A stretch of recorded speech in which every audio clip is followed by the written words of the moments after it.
The sunlight on your face right now is ancient.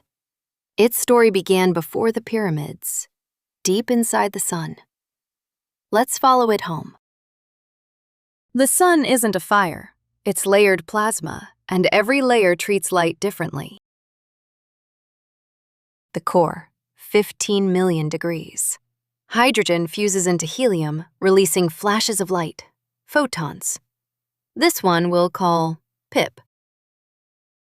The plasma is so dense that PIP travels about 1 centimeter before being absorbed and spat out in a random direction.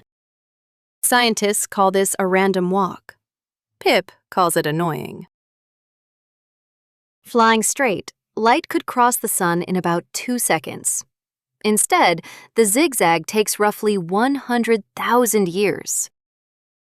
Ice ages come and go, civilizations rise, and PIP keeps bouncing. Honesty time. It isn't really one photon. Each collision creates a new one, a relay race where the energy is the baton, softening from gamma ray down to visible light. Near the surface, the sun boils. PIP's energy rides a rising current, an express elevator, weeks instead of millennia. For the first time in 100,000 years, nothing is in the way. PIP is free. In empty space, nothing stops light.